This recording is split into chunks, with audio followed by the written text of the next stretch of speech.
workshop will make your brain suffer. That is the main disclaimer that I want to say lah.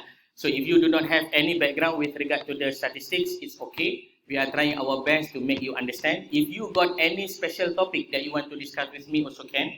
If you have any proposal in your mind, or that you already write up, you have the questionnaire, whatsoever that you have and design, you can also share with me. Based on my experience, I got a students that we have a workshop like this. The student give me the required element that they want to perform their study, and then I simulate the study can be performed within less than 48 hours. Maksudnya hari ini belajar, petang kangen collect data, esok analyze, lusa siap. Sebenarnya research ni nak buat senang. Kalau anda faham lah the way to operate, the mechanic of using the data analysis is a very simple process. Okay, ready So inside this Jamboard, actually ladies and gentlemen, you can view and you can also comment. Nak saya jadikan Jamboard ni, anda boleh komen ke tak nak? Komen ni mana anda boleh tulis juga dekat Jamboard tu. Saya tak faham apa benda ayat ini. Saya bagi anda kebenaran lah untuk mengedit. Sekejap saya bagi. Setakat ni anda follow ke tak follow? Dia macam tak follow je. Follow Follow Ke follow on call? Follow lah kan? Alright, so I'm going to change the permission from anyone with the link can view as anyone with the link can edit. So all of you who are opening this Jamboard, you can also edit lah. Contoh edit dia macam mana tau? Saya tulis, awak padam. Saya tulis, awak padam. That is the example lah kan. Tapi kalau awak tak nak padam pun bagus jugalah ya.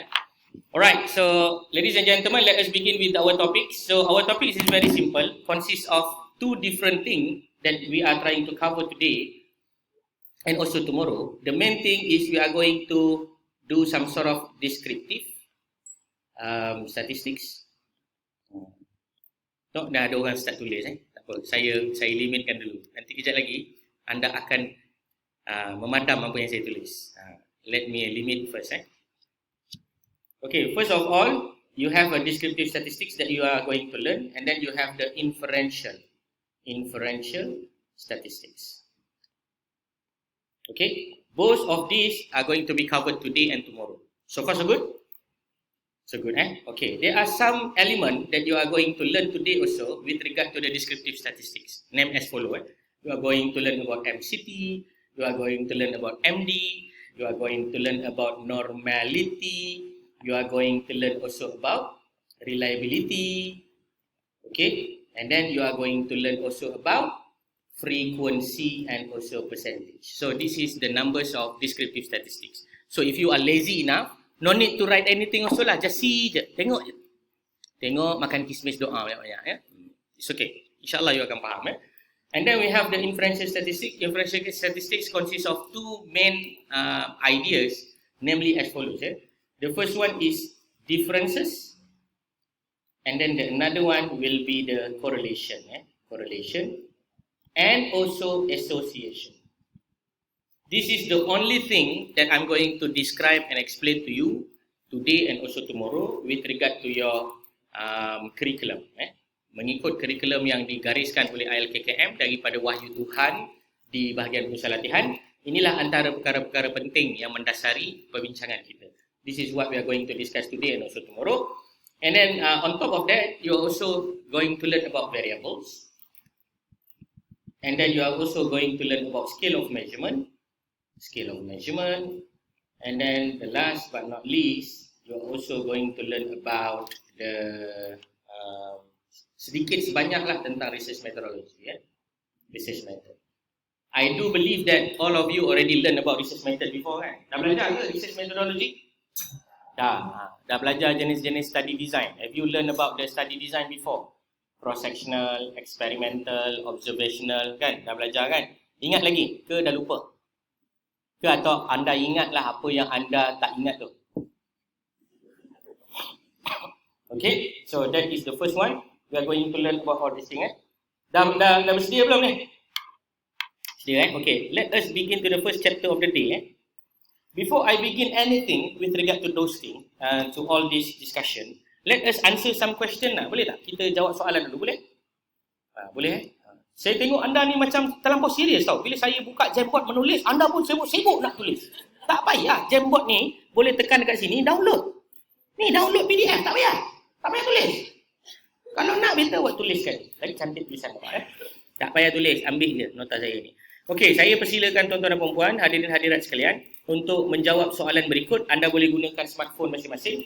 Tapi saya bagi masa lebih kurang 5 ke 10 minit lah. Sebab soalan ini perlu dijawab dengan ikhlas. Apa dia? Ikhlas. Anda jawab soalan ini, kemudian kita akan gunakan data yang anda jawab ini untuk dibuat analisa. Ya, boleh buat gitu tapi kalau anda ada kajian lain, if you have any other types of research that you want to share with your colleague here, you can also share with me. Then we can develop a question here after this. Okay, please try to answer this question. Alright, so in a nutshell, we have variables as follows. So variable usually ada banyak lah yang anda pelajari, ataupun the variables that frequently used by your good self is consists of IV, or we call it as the independent variables. And then independent variable also known as factor. Okay, kemudian kita ada DV. DV also known as apa? Pandai, saya suka jawapan tu. Outcome, ya. Outcome ataupun dependent variable lah. Dependent variable. Okey, apa lagi variable-variable lain yang anda mungkin pelajari tapi bukan dalam level advanced diploma ataupun post basic? Contohnya control variable. Pernah dengar control variable? Pernah dengar ke tidak? Contoh, saya nak buat kajian. Kajian saya, I'm going to perform a test. I'm going to perform an experiment. Then I'm going to look into the specific medication for women. So what is the control over there? Gender lah. Gendernya adalah mesti woman. Itu dipanggil control. Okay, and then another one is confounding. And then the last but not last is the kita panggil moderator. Moderator. So yang saya colourkan biru ni, anda belajar kat sekolah pondok lah. So sekolah pondok kat mana? Kat universiti lah, nanti belajar kat universiti. Ni semua belajar kat universiti. Kalau kat universiti pun tak belajar, maka anda boleh tanya je profesor yang di sana. Mereka akan ajar lah tuan-tuan dan perempuan. InsyaAllah ta'ala alaiya. Baik. So let us go into the next one, which is scale of measurement.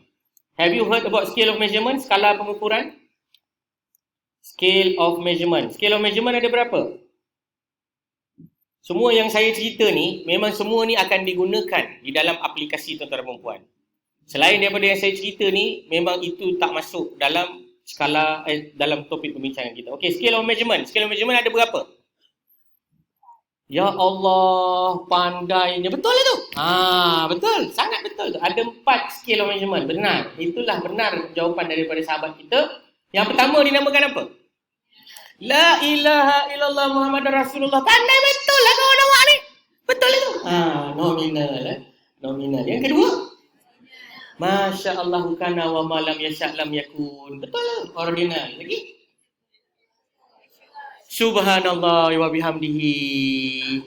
Betul lah tu. Interval. Lagi satu? Ratio. Dah tak tahu apa nak cakap kan? Jadi tuan-tuan dan puan kena jelas. What is the difference between all these four? In a nutshell, nominal and ordinal is also known as categorical data. Apa dia? Categorical data. And then interval and ratio also known as numerical data. Okay, so far so good? Okay, so far so good Alright. Sometimes, ada juga rakan-rakan di hospital, contohnya doktor pakar, most of the physician for example, they are also known the nominal and ordinal as categorical data. And then they are also known the interval and ratio as numerical data, or they call it as a continuous variables. Continuous data lah. This is the, kita panggil jargon lah, yang dia orang akan faham dan kita pun faham juga ya. Baik, now apa beza nominal dengan ordinal? Who knows? What is the difference between nominal and ordinal? So the very basic understanding is nominal is do not have numeric meaning. Numeric meaning. Dengan kata lain, ianya memang data kategori lah, kategori. Dan ordinal pula sama macam nominal. So the ordinal is actually similar like nominal, but the difference is the ordinal have order. Order. Okay, the nominal example will be as follows. Contohnya gender lah. Gender. Ada tak tadi dalam soalan saya tanya pasal what is your gender? Ada tak? Itu adalah contoh data nominal. Itu adalah contoh data nominal ya. Memang tak boleh nak tanya orang apa pun kalau pasal jantina ni. Memang kena tanya you laki ke perempuan. Betul tak? So macam mana kita nak tahu laki ke perempuan? Selain daripada kita tengok dia punya organ lagi. Kita tengok apa? Kita tengok IC lah kan. Kalau nombor ganjil perempuan betul? Salah nombor ganjil laki. Nombor genap perempuan. Sebab apa nombor ganjil laki? Ni kemahiran ni soalan kebat. Kenapa? Ni saya kata one of the question specifically ask what is the what we call it as the range. Betul tak? Kita ada satu julat kan. If you have any experience in SPSS, any statistical software, please grade your proficiency. Ada tak? Ini contoh data yang dipanggil sebagai data apa? Ordinal. So the ordinal scale is actually similar like nominal scale, but the difference is they have the order. They have the order. Example will be the Likert scale. The Likert scale is the typical examples of the data that are being collected based on the scale of measurement, ordinal. Okay, ordinal ni samalah dengan nominal. Both of these are called no zero ataupun non-arbitrary zero lah, non-arbitrary zero ataupun dipanggil sebagai zero alpha lah. Yang ini senang cerita not numeric lah, not numeric, not numerical lah. Alright, so another one yang you need to understand is these two component we call it as interval and ratio. Interval and ratio ni for your information dalam SPSS or any statistical software it's also known as scale data. Apa dia? Scale data, data skala.